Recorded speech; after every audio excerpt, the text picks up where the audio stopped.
இந்தியாவில் கொரோனாவை முடிச்சு வச்சார். தமிழகத்தில் தாமரையை மலரச் செய்வோம், தாமரை சின்னத்தில் வாக்களிப்போம், தாமரை சின்னத்தில் வாக்களிப்போம், தமிழகத்தில் தாமரையை மலரச் செய்வோம். தாமரை சின்னத்துல தலைவர் மோடிக்கு வாக்களிப்போம்.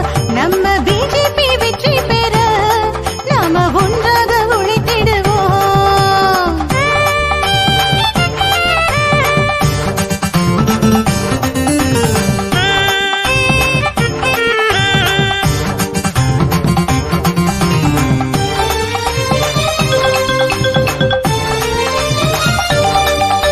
ஜாதி மதம் பார்க்காம உழைச்சவரு நம்ம ஜனங்களின் மனசுல இடம் பிடிச்சார்.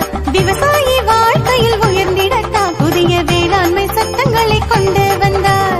கல்வியின் தரத்தினை உயர்த்திடவே புதிய கல்வி கொள்கையை வகுத்து தந்தார். வீடில்லா ஏழைகளின் துயரம் கண்டு அனைவருக்கும் வீடுகள் கட்டி தந்தார். தமிழகத்தில் தாமரையை மலரச் செய்வோம், தாமரை சின்னத்தில் வாக்களிப்போம், தாமரை சின்னத்தில் வாக்களிப்போம், தமிழகத்தில் தாமரையை மலரச் செய்வோம்.